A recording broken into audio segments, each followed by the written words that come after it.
Ladies and gentlemen, hello, and you are watching TTV News, some latest events in the province. And now coming to details.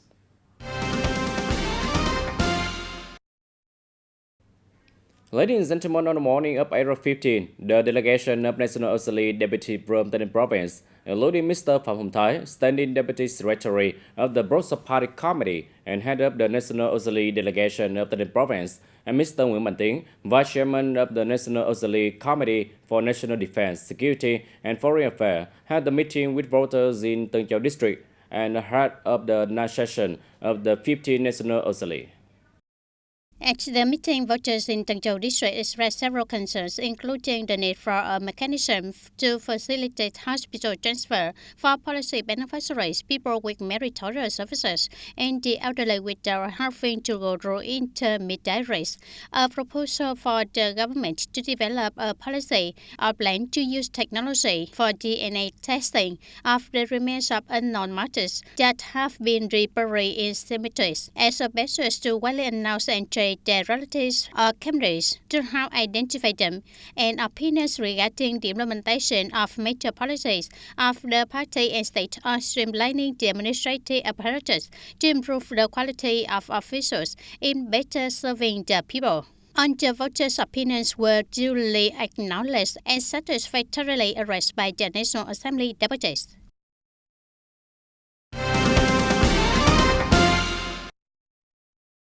Also on April 15, at the City Party Committee headquarters, the National Assembly delegation of the province, including Mr. Nguyễn Mạnh Tiến, Vice Chairman of the National Assembly Committee for Foreign Affairs, Mr. Phạm Hồng Thái, Permanent Deputy Secretary of the Broad Party Committee and head of the Broad National Assembly delegation, and Mr. Huỳnh Thanh Phương, member of the Broad Party Committee and Deputy Secretary of the Party Committee of Provincial Ansi, and Mr. Trần Hữu Hậu, member of the National Assembly Committee for Legal Affairs, met with more than 200 voters. The roster included leaders, officials, civil servants, public employees, workers from departments, agencies, mass organizations, armed forces, and representatives of ethnic and religious groups across the province. During the meeting, voters raised several concerns, such as a proposal for the National Assembly to amend the law on enterprise to include mechanism and policy supporting the role of small and medium-sized enterprise, the need to raise awareness of teacher and in the current period to prevent cases of student abuse, and the importance of managing and utilizing surplus assets, especially unsafe office, effectively after the restructuring of the political system of Rossway. Additionally, they emphasized the need for effective measures to counter and prevent the spread of harmful and distorted information about the restructuring policy and maintain the confidence of official party members and the public. National Assembly Deputy Phạm Hồng Thái acknowledged and took note of the voter opinion and also share perspective on some of the key issues. On the morning of April 15, the Provincial Emulation and Commendation Council held the conference to review the 2024 Patriotic Emulation Movement and Commendation Works, as well as to launch the 2025 Emulation Movement. Attending the conference, there were Mr. Nguyễn Hồng Thanh, acting chairman of the People Committee of the Province and chairman of the Provincial Emulation and Commendation Council, and Mr. Vũ Đức Trọng, chairman of the Vietnam Fairland Bronx Committee of the Province. On the morning of April 15, the Provincial Emulation and Commendation Council held a conference to review the 2024 Patriotic Emulation Movement and Commendation work, as well as to launch the 2025 Emulation Movement. Attending the conference, there were Mr. Nguyễn Hồng Thanh, acting chairman of the People's Committee of TayNinhTV Province and chairman of the Provincial Emulation and Commendation Council, and Mr. Vũ Đức Trọng, chairman of the Vietnam Fairland Bronx Committee of TayNinhTV Province. In 2024, emulation movements continue to spread widely and work closely tied to the province's social economic development goals. Notably, the emulation campaigns focus on four breakthrough areas, including institutions and human resources, infrastructure, agriculture, and tourism, alongside five key solution groups on integrated with the promotion of studying and following Ho Chi Minh's ideology, morality, and style.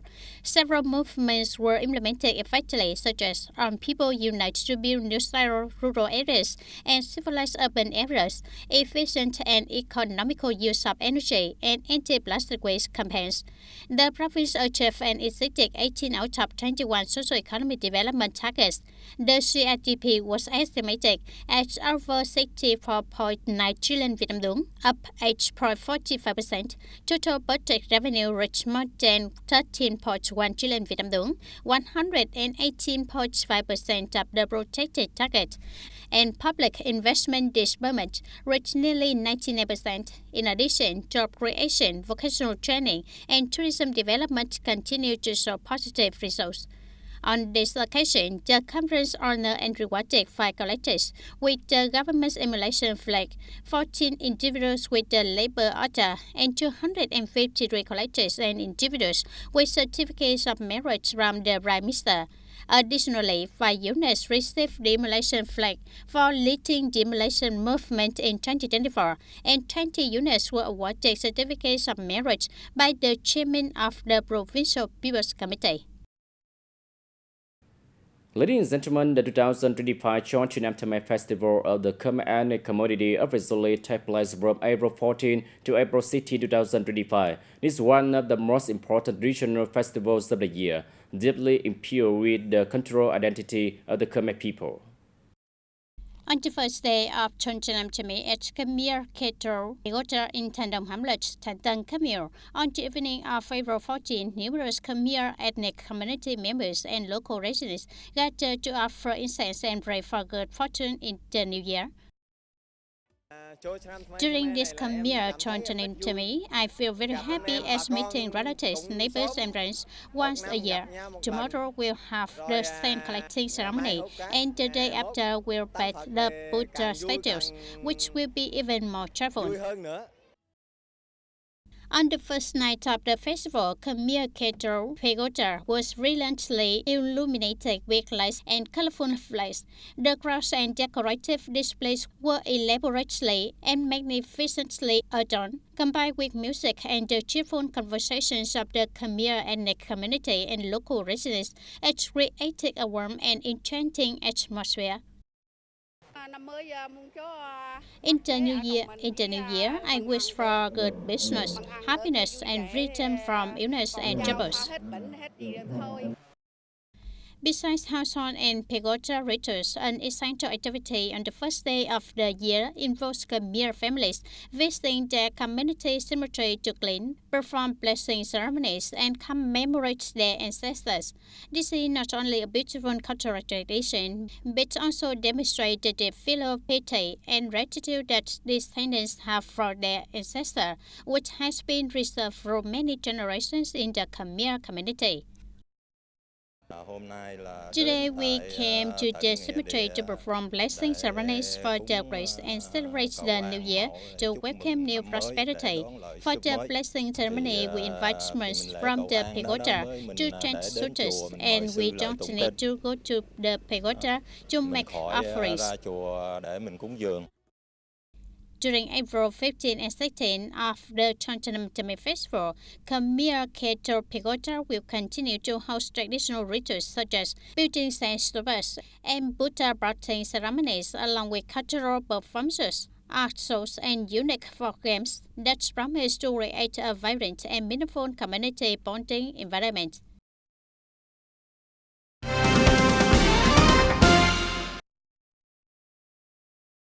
As of now, the militias and self-defense forces in Hotantar account for 0.84% of the local population, with party members making up nearly 34% of the total force. All commanders of communal and war levels military command have undergone basic military training, meeting the requirements of national defense and security tasks in the new context. In addition, the regime and policy for the members of militia and self-defense force are generally well answered, including working hours, meal, rest, uniform, and health insurance coverage. On this occasion, the People Committee of Hotantar commended 10 collective and 24 individuals for their achievements during the 2021-2025 period.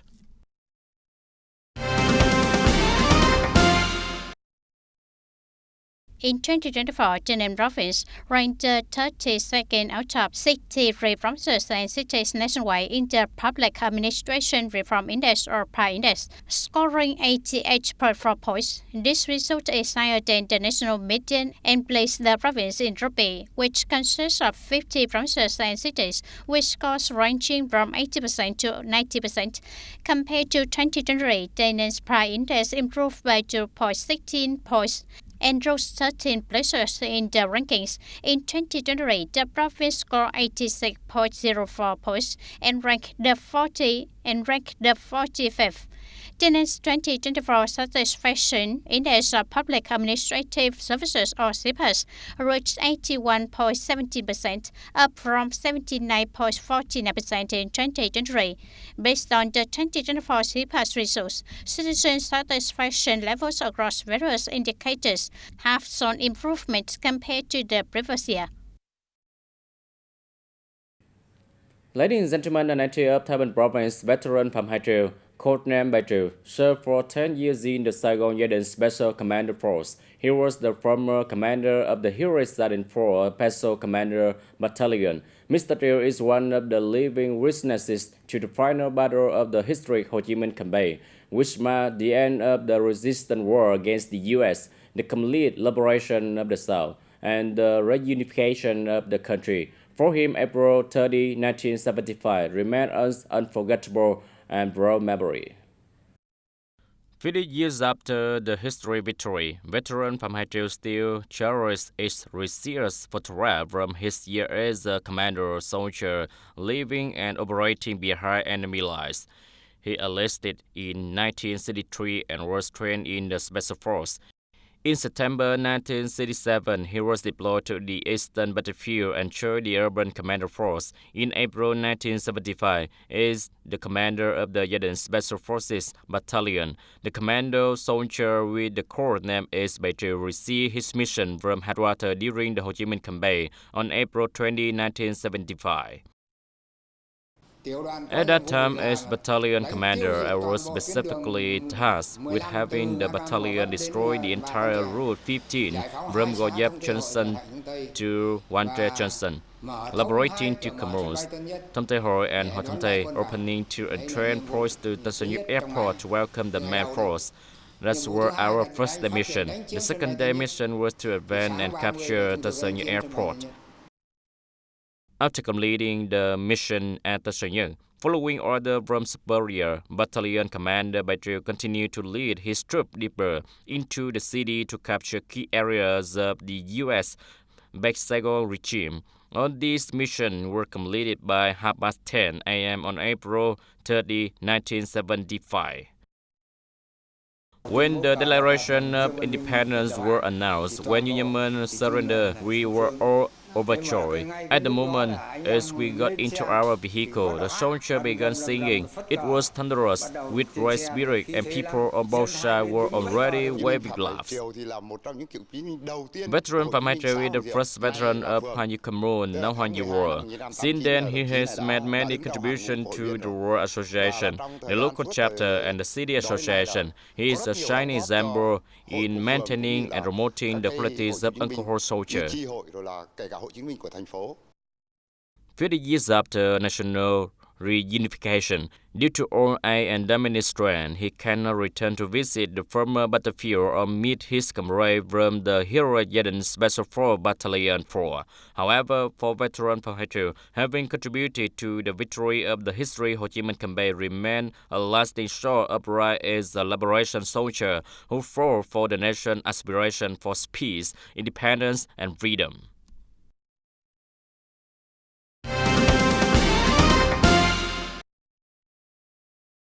In the first quarter of 2025, traffic order safety in TayNinhTV province were basically maintained with noticeable improvements. To further control and reduce traffic accidents in the coming time, the Provincial Traffic Safety Committee is promoting the development of culture of safe traffic. The committee has called on relevant departments, agencies, and local authorities at all levels to enhance traffic safety measures for students across the province and to ensure traffic order safety in 2025 under the theme Safe Journeys, Shaping the Future. Efforts will be strengthened to promote legal awareness on traffic safety regulations at the grassroots level, particularly in commutes and residential clusters, in order to raise people's sense of responsibility when participating in traffic. Local radio broadcasting systems are also encouraged to play a more active role in these communication efforts.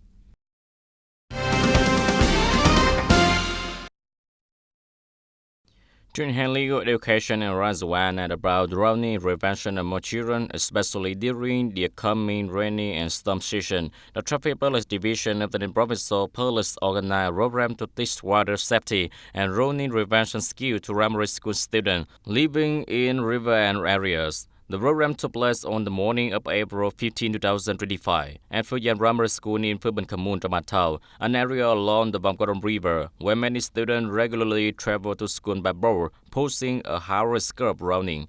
During the event, students were interested on how to properly use life jackets, basic first aid techniques for water-related accidents, and how to respond quickly to dangerous situations in aquatic environments. The organizer also donated 20 free life jackets to participating students, along with a meaningful message equipped with knowledge, revamp rapidly, ensure safety for every journey on the water.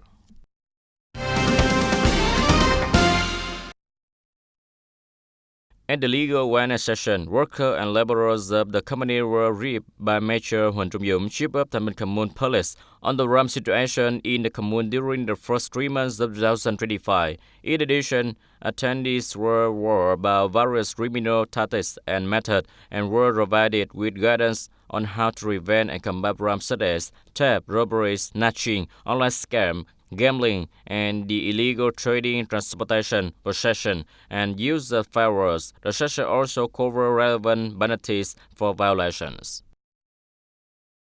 Ladies and gentlemen, the demand for safe food in Ho Chi Minh City is growing, especially as dirty remains the major concern for consumers. In an effort to curb unsafe food source, the city has implemented technical barriers and regularly conducts inspection, from routine market supervision to sample testing. However, this action only addresses the surface of the food safety issue. Although she has moved to Bantan District, Ho Chi Minh City, Ms. Nguyen Kim Thu still visits with different market in District 10 2 or 3 times a week to buy food for her family, not only because she lied there for the case. Not only because they live there for the case, but also because Mr. is very confident about the food quality and preparation methods of the vendors at this market. I'm very particular about how meat and fish are prepared, but here they do it according to my reference and accommodate customer, which I like. When you look, you can tell which foods are good or bad, high or poor quality. I saw most of my goods from Tamban wholesale market. When the goods come from lean vegetable companies with lean origin, when I display any products at my store, I must take responsibility for the products. Today, Ho Chi Minh City has 46 traditional market element food safety market models. Additionally, Ho Chi Minh City has launched many programs to trace the origin of vegetable products to ensure cleanliness from farm to table, in cooperation with 15 material supplying locality, business and cooperative. However, in reality, the chef food products still account for a very small proportion compared to the demand for chef food among residents. Acknowledging this challenge, the Ho Chi Minh City Food Safety Department has stated they will implement more decisive measures. At the Food Safety Department, we have mainly been working on the downstream part, waiting for final result, which is too late. Therefore, we are expanding the supply chain abroad, ensuring cleanliness from farm to table. We are also increasing sampling of these products to ensure safety. The number of businesses participating is growing, but they still don't represent the majority, so we will make greater effort in the coming time. Monitoring food safety and market is essential to raise awareness among sellers and reduce the risk of unsafe food reaching consumers, but it's not enough to eliminate unsafe food. This requires strong involvement from relevant authorities, cooperation from farming and processing quality and businesses, and especially smart consumer awareness from the consumer themselves. Ladies and gentlemen, that's all for today TTV News. Thank you for watching and see you next time.